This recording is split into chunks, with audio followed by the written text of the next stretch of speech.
कृष्णा हरे हरे हरे राम राम राम हरे हरे। नमस्कार, रेडियो मानव वैष्णव 107.8 FM पर मैं हूं सरिता आपके साथ और ये वक्त है प्रोग्राम आत्मदर्शन का। और इस प्रोग्राम में हमेशा की तरह हमारे साथ मौजूद है रागलेखा दासी जी, चरण आश्रित योगाचार्य श्री श्रीमद् भक्ति वेदांत नारायण गोस्वामी जी की शिष्या। मैम, आपका बहुत बहुत स्वागत है हमारे स्टूडियो में। हरे कृष्ण। जैसा कि आप सब जानते हैं, अपने पिछले बहुत सारे एपिसोड से हम बात कर रहे हैं श्री श्रीमद् भागवतामृतम के बारे में। बहुत सारी कड़ियाँ इसमें जुड़ी हुई हैं, बहुत सारे प्रसंगों उपाख्यानों के माध्यम से परीक्षित महाराज जी अपनी माता उत्तरा देवी जी को इस पुस्तक के बारे में बता रहे हैं, उन प्रसंगों के बारे में बता रहे हैं। और रागलेखा दासी जी से हम जान रहे हैं इस कड़ी में, जहाँ पर नारद मुनि जी जो भ्रमण यात्रा पर निकले हैं श्री कृष्ण के सर्वश्रेष्ठ भक्त को खोजने की। और अपने पिछले एपिसोड में हमने जाना कि श्री कृष्ण मूर्छित हो गए थे और किस तरह से मूर्छित अवस्था से बाहर आकर वापस द्वारका नगरी में आए और सत्यभामा और बाकी सब लोगों ने गोपियों का प्रेम देखा श्री कृष्ण के प्रति। और यहाँ पर जो है बाकी सब तो गोपियों की प्रशंसा कर रहे हैं और ये मान रहे हैं कि श्री कृष्ण का प्रेम गोपियों के प्रति और गोपियों का प्रेम श्री कृष्ण के प्रति जो है वो अतुल्य है। कोई भी और जन इस तरह से उनसे प्यार नहीं कर सकता जिस तरह से गोपियाँ और वृंदावन वासी उनसे करते हैं। लेकिन यहाँ पर सत्यभामा जी को जो है थोड़ा मान हो गया है और वो कहीं चली गई हैं। अब जानते हैं इस कड़ी में आगे क्या हुआ रागलेखा दासी जी से। जी, सत्यभामा जी मान ग्रह में चली गई हैं, तो अब गोपियों के प्रति मात्सर्य को सहन नहीं कर पा रही हैं, क्योंकि गोपियों का इतना उत्कर्ष हो रहा है। रुक्मणी जी उनकी इतनी प्रशंसा कर रही हैं कि वो सत्य वास्तव में उन्होंने इतना सब कुछ त्याग किया, तो वो श्री कृष्ण की सर्वश्रेष्ठ भक्त हैं। तो वो उसको सहन नहीं कर पाई, तो श्री कृष्ण ने क्रोधपूर्वक आदेश दिया, महामूढ़ सत्ताजीत की पुत्री को यहाँ ले आओ। क्रोधपूर्वक जाओ, सत्ताजीत की कन्या को ले आओ। तो महामूढ़ कहने का उद्देश्य है कि इस मूर्ख राजा सत्ताजीत ने समंतक मणिज को चोरी किया और कृष्ण पर मिथ्या आरोप लगाया। कृष्ण ने क्रोधवशतः कहा, उस महामूढ़ सत्ताजीत की कन्या को ले आओ। वे महामूढ़ की कन्या होने के कारण वह भी उसके मूढ़ता जैसे गुणों से युक्त है, ऐसा कहकर सत्यभामा की भर्त्सना की। तो उन्होंने कहा, वो महामूढ़ है, उसने समंतक मणि चोरी की, मुझे नहीं दी, और ये भी महामूढ़ है, यहाँ आई नहीं। तो यदि कहो कि श्रीमती सत्यभामा देवी ने कृष्ण की परम प्रियतमा होने पर भी कृष्ण के मन के प्रतिकूल व्यवहार किया, तो कृष्ण के सुख के लिए ही सत्यभामा पति को मान सेवा से संतुष्ट करने में तत्पर हुई, इसलिए उनको विदग्धा रमणियों में सर्वश्रेष्ठ कहा गया है। इसलिए संपूर्ण रूप से माननीय होकर वे विदग्ध शिरोमणि पति को श्री कृष्ण को मान सेवा चातुर्य के द्वारा प्रसन्न कर रही हैं। तो मान के द्वारा श्री कृष्ण को आनंद होता था, क्योंकि श्रीमती राधिका ब्रज में मान करती थी और कृष्ण को उनको मान मनाने में बहुत आनंद आता था। किंतु द्वारका में रुक्मणी जी तो बड़ी अनुकूल थी, वो कभी भी इनसे मान नहीं करती थी, किंतु सत्यभामा करती थी, तो इसमें भी उनको श्री कृष्ण को आनंद आता था, इसीलिए उनका आनंद देने के लिए वो ऐसा करती थी। तो अब वो कह रहे हैं कि सत्यभामा दासियों के मुख से अपने पति श्री कृष्ण के क्रोधपूर्वक वचनों को सुन के सत्यभामा को शीघ्र यहाँ ले आओ। ये सुनते ही भूमि शैया का परित्याग करके अंग मार्जन करते करते शीघ्र ही अपने पति के निकट उपस्थित हुई। और भूमि पर शैया करने के कारण उनके अंगों में धूल लग गई थी, तो इसलिए वो झाड़ के आई। तो असमय में मान करने के कारण वह लज्जित थी और भगवान के क्रोध से भयभीत होकर सत्यभामा स्तंभ के पीछे के खंबे के पीछे खड़ी हो गई।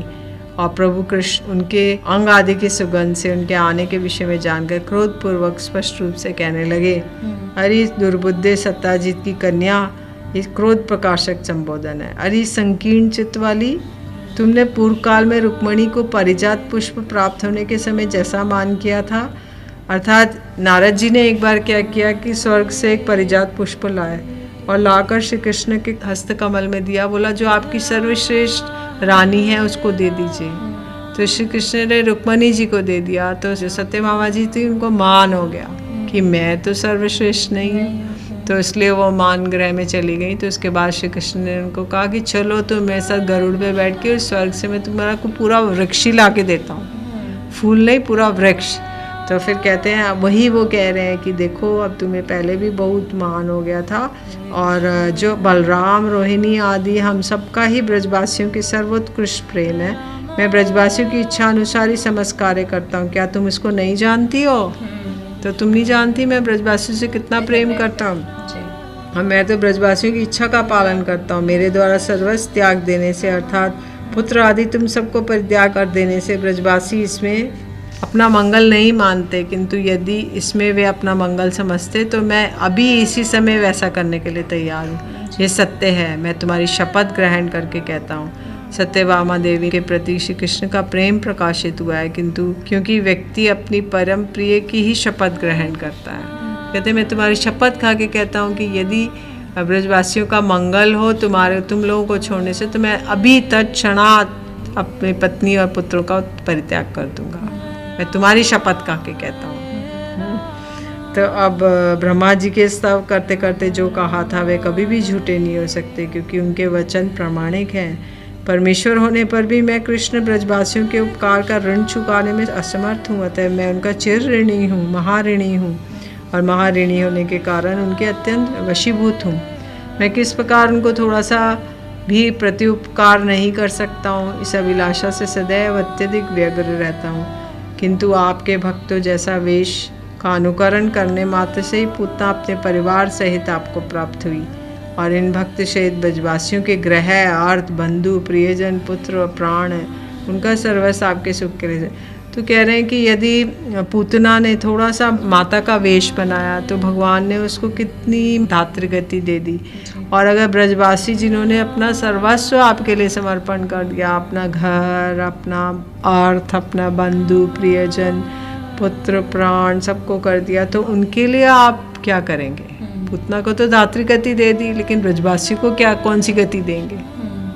तो बोले देखने मात्र से परम गंभीर भाव के उदय होने के कारण प्रथमतः तो श्वेत, कंप आदि सात्विक विकारों से विवल हो गए, अंत में विशेष रूप से मोहग्रस्त हो जाते हैं। गोप गोपियों का जो मोह है वह योगियों जैसा तुच्छ मोह नहीं है, क्योंकि योगी लोग की तो निर्विकल्प समाधि समस्त प्रकार से शून्य में पर्यवसित होती है। गोप गोपियों का मोह संसारिक व्यक्तियों जैसा परम दुखदायक भी नहीं होता, अतएव उनके मोह या मूर्छित अवस्था में भी उन्हें भीतर ही भीतर सपरिकरो भगवान की स्मृति होती है। योगी लोग को भगवान की स्फूर्ति नहीं होती, लेकिन गोप गोपियों को भगवान की स्फूर्ति होती थी। मोह दशा में दैहिक समस्त विषयों को ही भूल जाते हैं। यहाँ पर दैहिक का अर्थ है देह संबंधी पति पुत्र आदि, स्नान भोजन आदि क्रियाओं को भी भूल जाते हैं। अतएव उनको बाह्य ज्ञान न रहने पर भी मैं उनको बाह्य रूप से स्वस्थ करने में असमर्थ रहता हूँ। मेरे दर्शन मात्र से परम प्रेम के उदय होने के कारण वे व्याकुल और मूर्छित हो जाती हैं।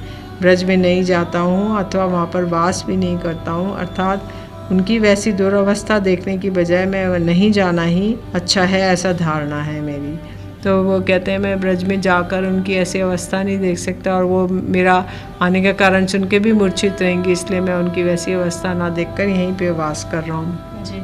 तो इसलिए वो कह रहे हैं कि मेरे विरह से उत्पन्न उनका दुख कदापि दूर नहीं होगा, और उनकी प्रसन्नता के लिए मैं उनके साथ मधुर विहार आदि भी करूं तो भी वो मेरे भावी विच्छेद से चिंता से व्याकुल होंगी।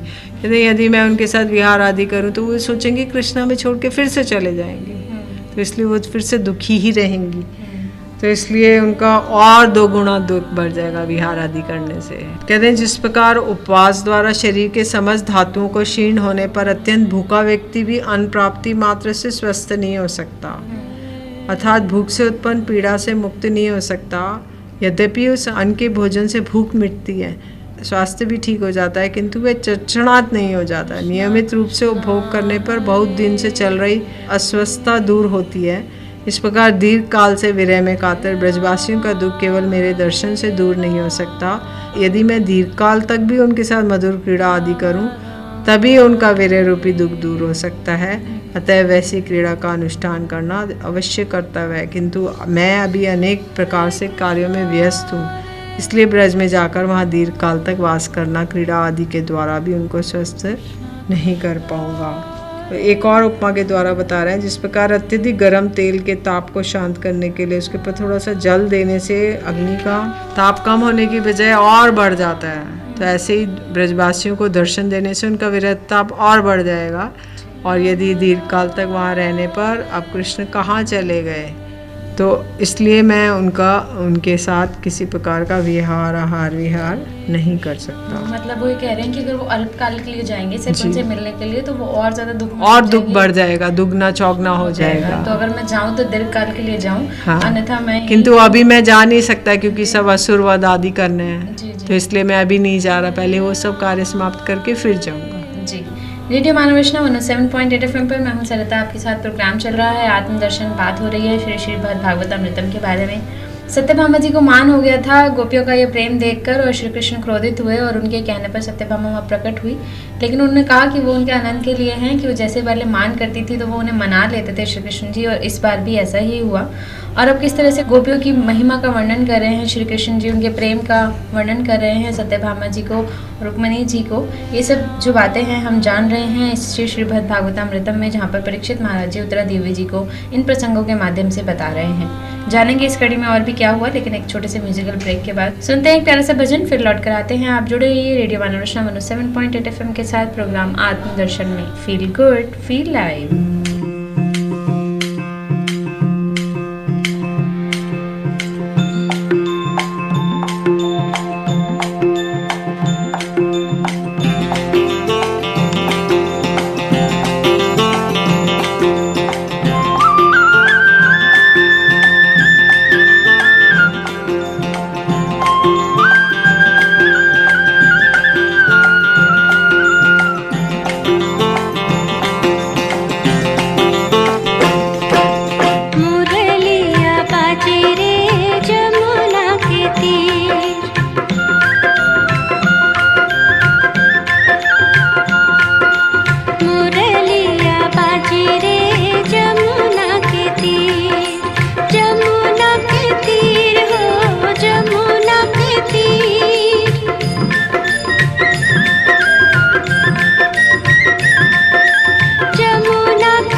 Krishna Krishna Hare Hare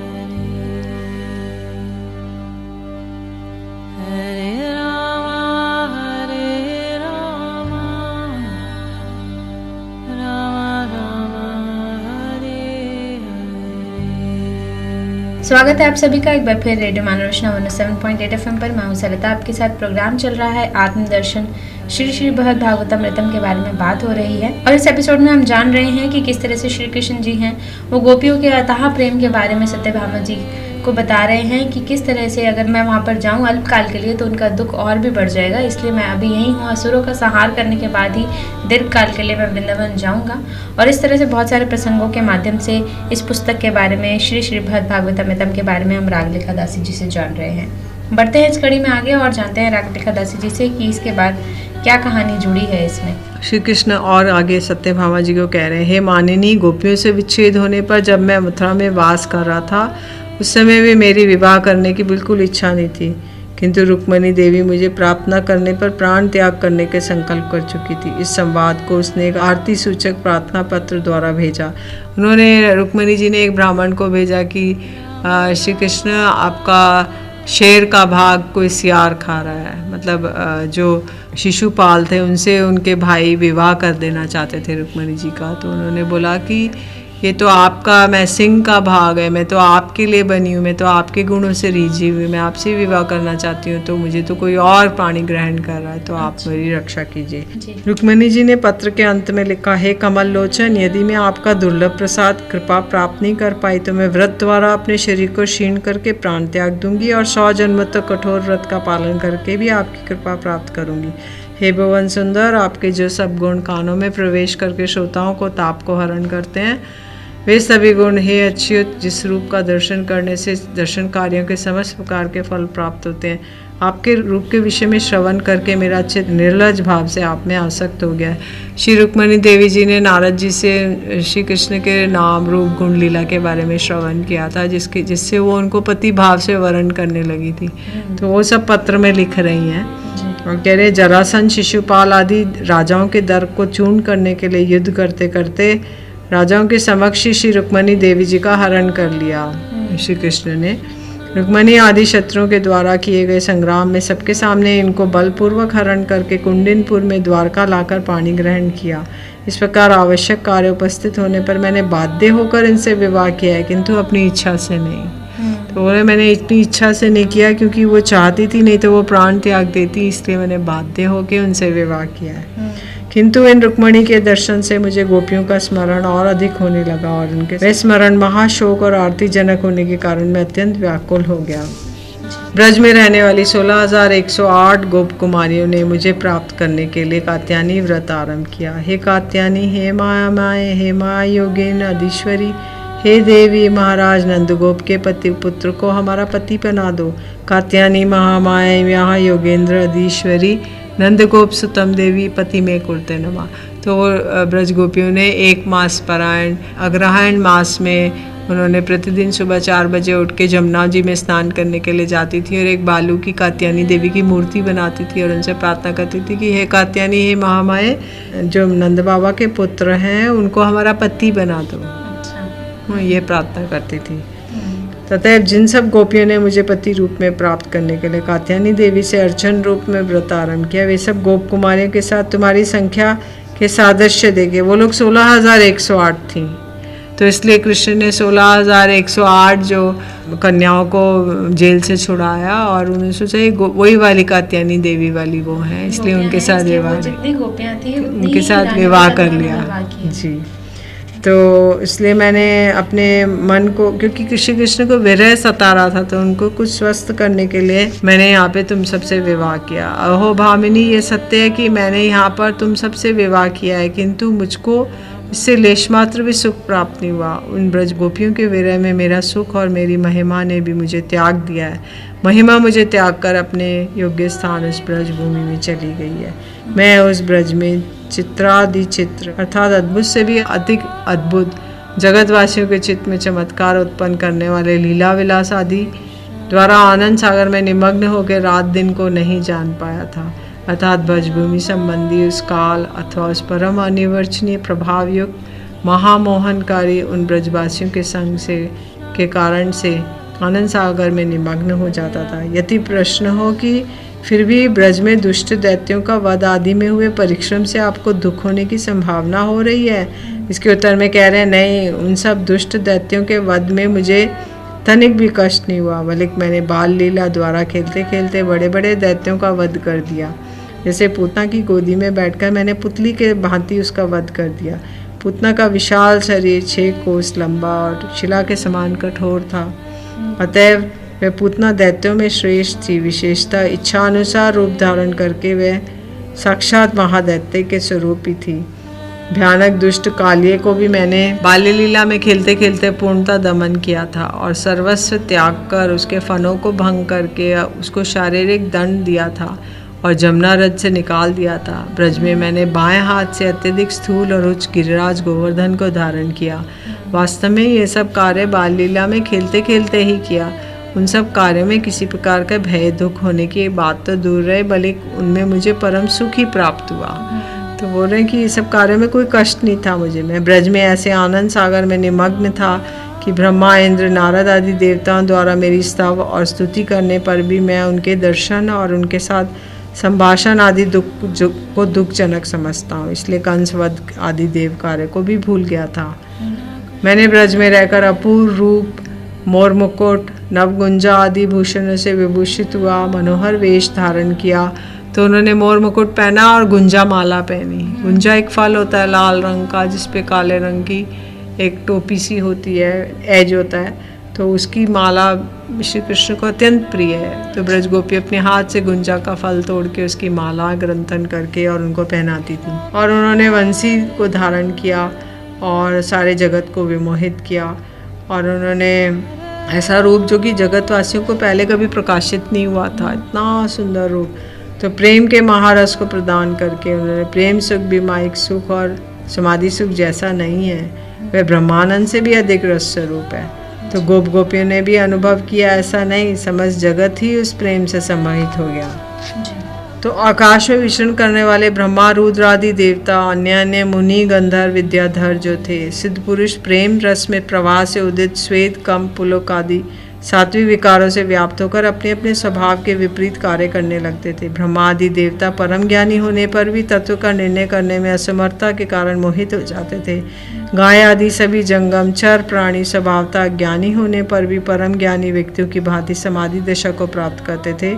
चर प्राणी मतलब जो स्थावर थे वो जंगम हो जाते थे। स्थावर मीन्स स्टेशनरी, जंगम मीन्स चलने वाले। जो स्टेशनरी थे वो चलने लगते थे, चलने वाले स्टेशनरी हो जाते थे। जो चर प्राणी थे, चलने वाले थे, वो अपनी गतिहीन हो जाते थे और वो एकदम स्टैचू के भांति हो जाते थे। और जो वृक्ष गुल्म लता आदि थे वो लोग कंपित हो जाते थे और उनका वो भी चलने लगते थे। और इस तरह से अचेतन नदियाँ जो स्वभाव से निम्नगामी होती हैं और वो लोग ऊर्ध्वगामी हो जाती थी, श्री कृष्ण के वक्षस्थल तक आती थी। ब्रजभूमि स्थित इन सभी स्थावर जंगम आदि की बात तो दूर है, आकाश में वायु के वशीभूत रहने वाले मेघ भी स्थिर भाव की तरह छत्री की भांति शोभा प्राप्त करते थे। इस तरह से दशम स्कंद में भी बताया गया है, हे यशोदे, तुम्हारा पुत्र अनेक प्रकार की क्रीड़ाओं द्वारा अत्यंत निपुण है और उसके वेणुवादन के विषय में विभिन्न स्वरों की शिक्षा भी स्वयं प्राप्त है। वह बिंब के समान अधरों पर वेणु धारण करके इसकी स्वरों का आलाप करता है, जिससे इंद्र, महादेव, ब्रह्मा आदि सब देवता छोटे मध्यम दीर्घ क्रम भेद से उन गीतों का आलाप सुन के पंडित होने पर भी उन स्वरों के आलाप भेद को ना जानने के कारण मोहित हो जाते हैं और उनका मस्तक और चित्त झुक जाता है। अपने मन में ऐसा नहीं सोचना चाहिए कि मैं प्रेम के वशीभूत होकर ब्रजवासियों की ऐसी स्तुति कर रहा हूँ, क्योंकि धर्मराज की बहन परम पुण्य यमुना जी ही उसका प्रमाण है, जिनमें विहार आदि करके मैं ऐसे आनंद सागर में डूबा कि मुझे दिन रात का पता नहीं चला कि सत्य है या मिथ्या। ऐसे कालिंदी से ही पूछ लो। ब्रजवासियों के साथ हुई मेरी अनिवर्चनीय स्वच्छंद विलास का प्रत्यक्ष दर्शन किया है। कालिंदी माने यमुना जी। अब वैसी महिमा को स्वभाव युक्त हूँ, परंतु अपने देह संबंधी आत्मीय जनों यादवों को ब्रज भाव प्रदान करने में सक्षम नहीं हो पा रहा हूँ। नर्म प्रयास युक्त क्रीड़ा आदि, समुद्र में जल विहार आदि, कौतूहल आदि, विवाह आदि उत्सवों द्वारा उसको ब्रजवास प्रदान नहीं कर रहा हूँ। और आपके जैसी महिषी का मान भंजन करना तो मेरे लिए दुष्कर हो गया है। अच्छा, तो फिर जगत को मोहित करने वाली अपनी मुरली को यहाँ पर ग्रहण करिए।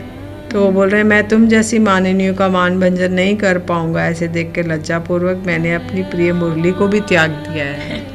तो अब भगवान के प्रति प्रीति के प्रतिकूल मान में महिषियों का आग्रह भी नहीं है, अतः वे मान भंजन में मुरली का कोई भी आवश्यकता नहीं है। वह मान ही उतना प्रगाढ़ नहीं है। वो मान करती हैं हल्का सा, उनके बुलाने पे चली आई।